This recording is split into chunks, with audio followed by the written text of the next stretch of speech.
Good evening, everyone. I am John Mason, better known as Dr. M, the Purpose Disruptor. It seems like forever since I have been on, and I've got just a whole lot of things to talk to y'all about tonight. So, without further ado, let's get started. Yeah, where we gonna start?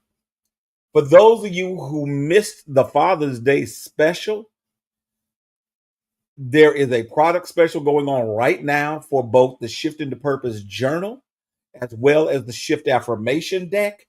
You can get both of these by going out to purposerefinedbyfire.com, and you will get everything that you need. All of the stuff information is on the bottom of the screen. This is one of those things that you really are going to enjoy. But along that same vein, let me go ahead and give you this news. The next Shift into Purpose 21-day challenge is going to launch on Friday, August 1st. Friday, August 1st. And I know it's a really strange day, but in order to get the 21 days, we're going to start on Friday. That means that we will end on a Friday. I know, strange, but that's what we're going to do. The other thing that I need to tell you, and you've heard it here first, this is the pre-sale announcement. The Purpose Refined by Fire book will go on sale Friday, June the 27th. Everything should be locked, loaded, and ready to go by then. And I cannot tell you how much I am looking forward to making this happen. This has been a labor of love. I think that you're going to enjoy it. And unlike many things on this channel, this is not just for men. This is for leaders who find themselves trying to ask the question, is my character ready for the big time? Is my character ready for the big time? And I think that what you're going to find out is the answer is either yes or no, based on the challenges that are in this book. So those are all of the announcements for today. Happy belated Father's Day to all of the fathers. And we're going to talk briefly tonight about what? We are going to talk about lessons from Father's Day. Lessons from Father's Day. And somebody asked me the question, Mason, why are you talking about lessons from Father's Day? What's the big deal about this? Because this is Men's Mental Health Awareness Month, there are so many different things that you need to know, that you need to be aware of, that you need to see, that you need to absorb being a man, that I can't even tell you about it. So without further ado, let's get started. I'm going to look at a number of lessons. The first one I just put as it was in the literature, but I'm going to go ahead and amend that. And it goes like that. There are two classifications of folks. There's ones where the father is in the person's life. They are active. They are vital. They are vibrant. And Father's Day then becomes a place where they can celebrate that man. The other is when the father is absent from the home or absent from the person's life or estranged, in that they are there, but they're not there. The difference between the two is quite simple, and it goes like this. If a person is there and vibrant and apart, whether you like what they do right now or you hate what they do right now, you can celebrate them because there are as many good things as there are bad things to look at. If indeed you have somebody that's absent from the home or estranged from the home, it may not necessarily be that way. It may be a matter that what you are finding out is that it's difficult, and I do mean difficult, to see exactly what the father brings to the equation. Many of these are towards the person who does not have a positive relationship with their father, or their father is absent, or their father is deceased. What you will find out in many cases is that this holiday and the related activities might trigger feelings of confusion, grief, or anger. Again, this is Men's Mental Health Awareness Month.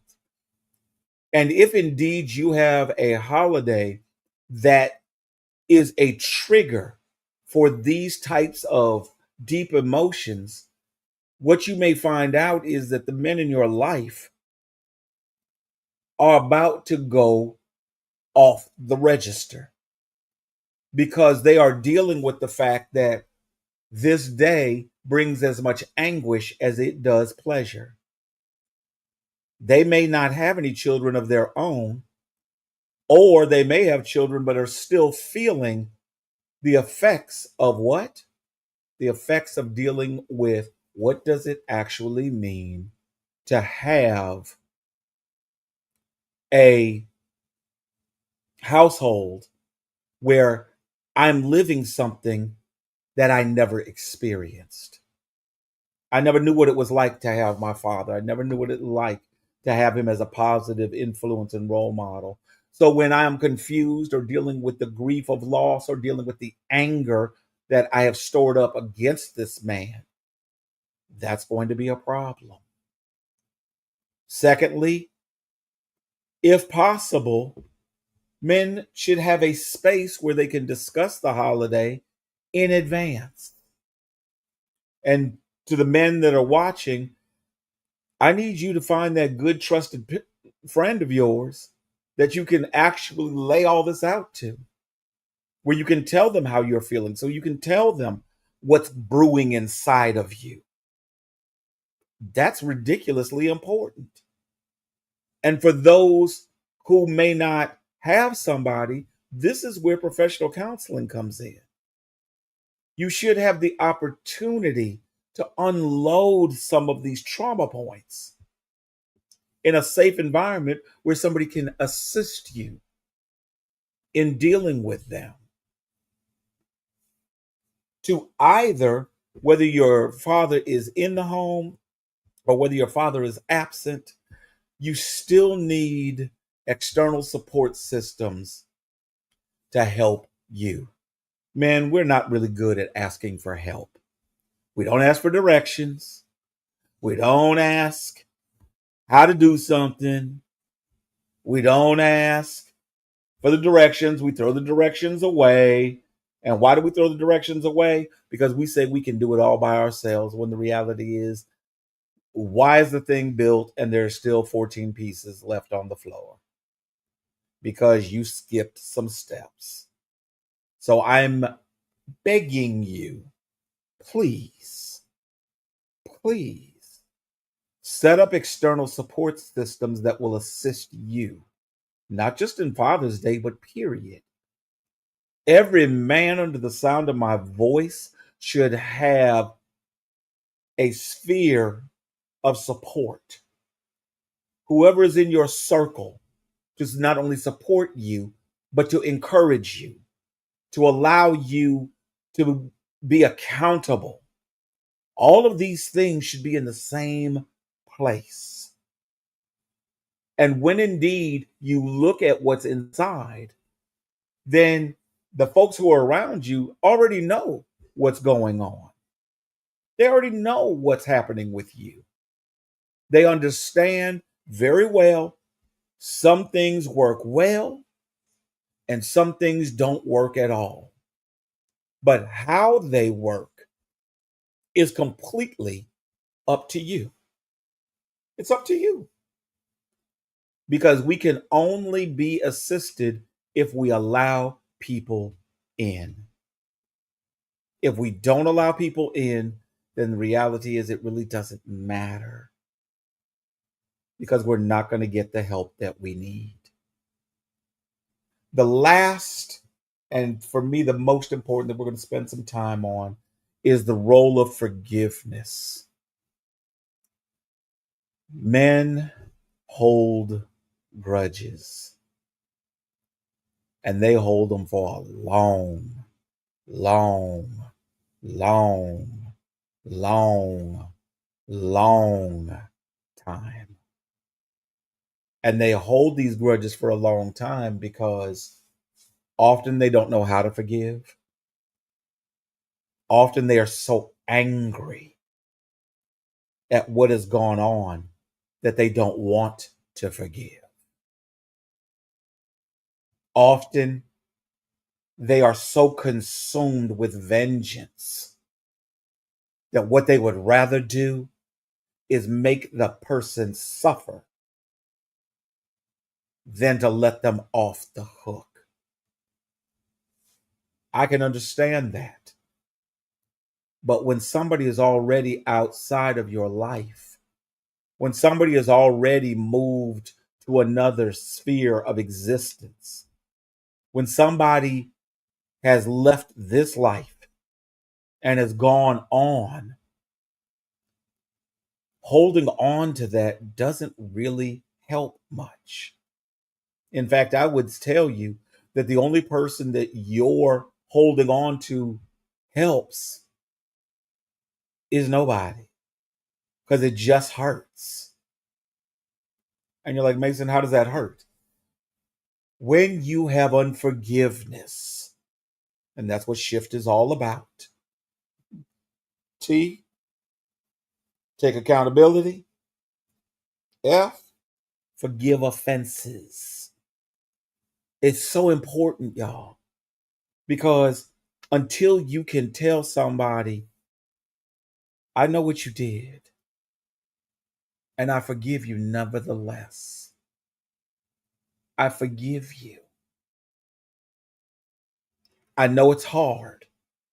I know it's difficult, but I'm going to find a way to apply this beautiful salve on the wound that's inside of me, that hole that's inside of me, so I can move on from this.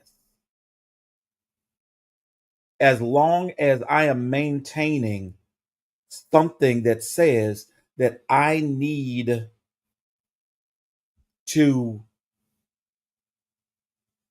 recoup something from my anger, I need to get something to make me whole, then I'm in a whole lot of trouble. The reality is, I don't need anything. The reality is, everything that I need is inside of me. And what I need to do is open the key to the jail cell in my heart and let that person go. I need to release them. I need to say, you know what? I don't know exactly what you've done to me, but this I do know. I'm not going to hold on to this any longer. I'm going to let this go. I've got to let this go. I've got to say to myself, this is the line. I'm done holding it. I'm done lamenting over it. I'm going to give this to God because I don't want to carry it any longer. with that weight released from you, you are now in a position where you can literally live. You can now live. I'm not telling you anything that I don't know. My father and I haven't always had the best of relationships. He's getting up in age. And when I talked to him on yesterday, I looked into the eyes of somebody who is comfortably living the end part of his life. And it was all I could do to keep the tears from running down my face. Because I said, whatever my expectations of him are, whatever the expectations seem to be, I need to let go of that. Because me expecting him to do something that he's not going to do doesn't hurt anybody but me. For me to be angry with him because of something that he didn't do when I was 12 really doesn't make any sense. It's silly. It's very silly. Because I'm holding on to the hope that my anger, my frustration, my desire for vengeance is going to do something about that. It's not going to build a time machine. It can't undo what's already been done. He doesn't have the ability to go back and say, hey, I know that this hurts you, so I'm going to do it right this time. There is no parallel universe conspiracy theory going on here. Sorry, it's not there. What is there is this.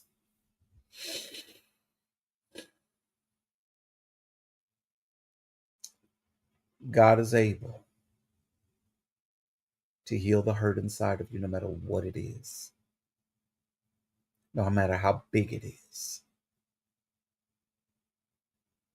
He is able to mend your heart and make it one. He is able to stand fast and say to you in no uncertain way, shape, or form, listen. Just like you're disappointed with your earthly father as your heavenly father, I love you. I've never left you. I've never forsaken you. I've never abandoned you. And I've been right here. So if you need some arms to cry in, mine are here. If you need to just curl up in the fetal position, I'm here. Take advantage of what the Father asks so that you can let go of this stuff. So that your life doesn't have to be burdened with a string of unforgiveness towards fathers and mothers and sisters and brothers and aunties and uncles and cousins and them over there and them over there that did you wrong. The day of holding grudges needs to be over.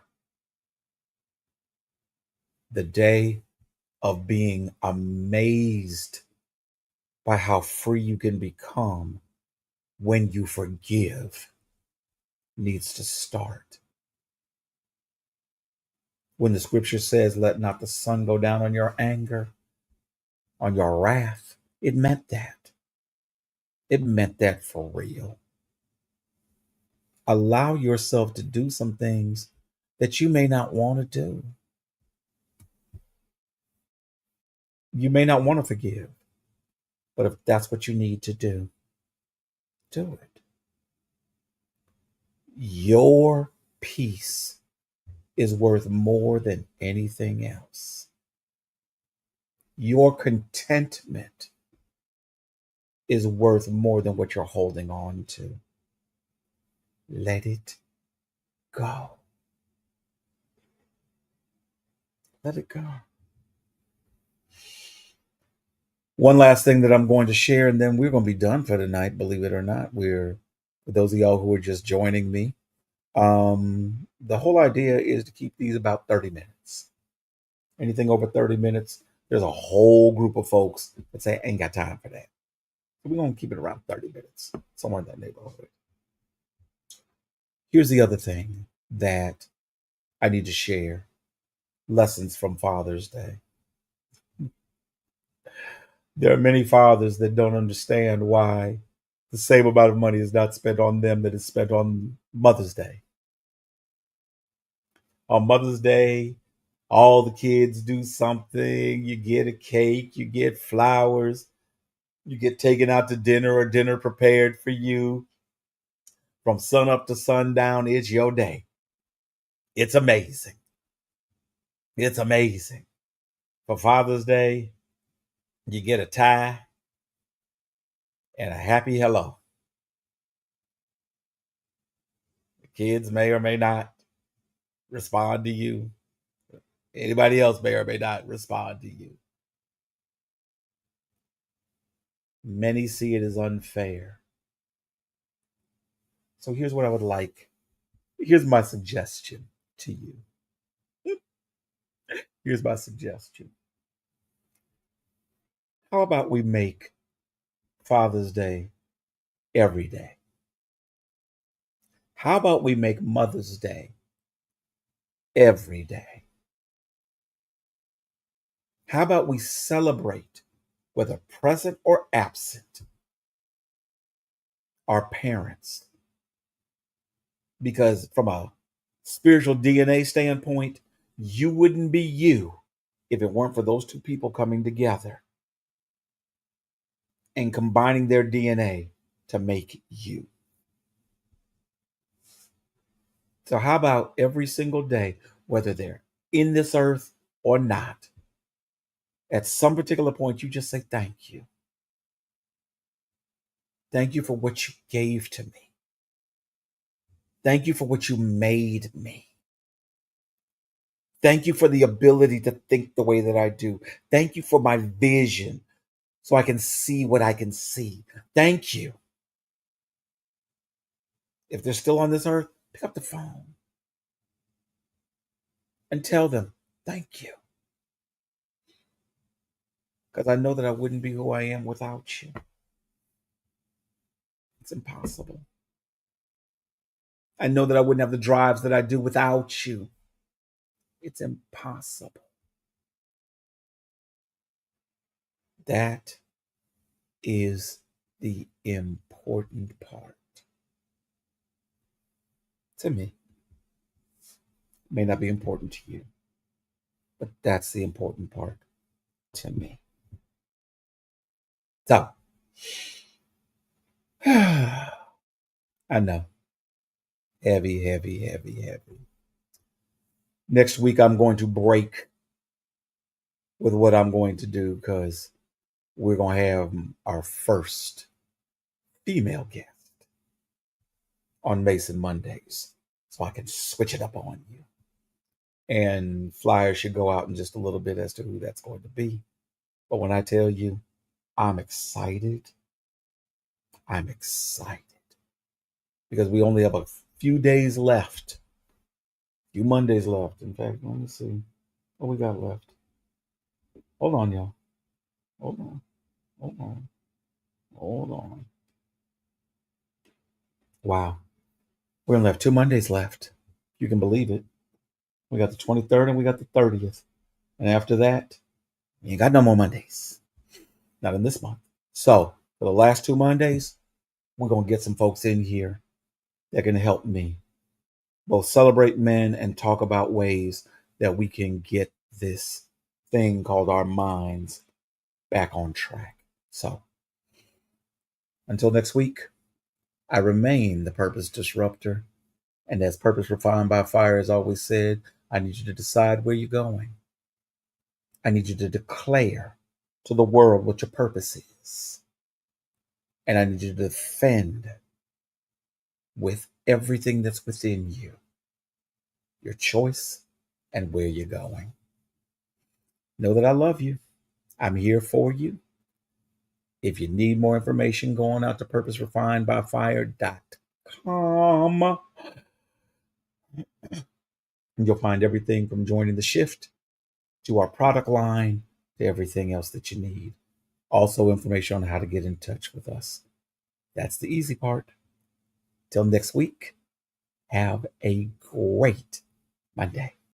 We all want to be happy, but the majority of us have no idea what to do. See, the Japanese have a concept called ikigai, which roughly translates into a reason for being. You need to have a purpose for being here. But this is easier said than done because there are 4 components that you need to check off in order to achieve ikigai. Now, the interesting thing about this Japanese formula is that you can tell where you are in life and what you need to work on by looking at the components you have so far. If all you have is something that you love and are good at, then you have what's called a passion. On the other hand, if you have something that you love and you can see how the world needs it, then you have what's called a mission. Now, if you're someone who has something you get paid well for and are good at, then you have what most people in the world have, which is a profession. And finally, if you get paid well and it's something that you know can help the world, then you have what's called a vocation. You need to be spending your time doing something that you love, that you can get better at, that pays well, and that the world needs. Without all 4, you will always feel like you're missing something inside of you. Follow us for more helpful tips.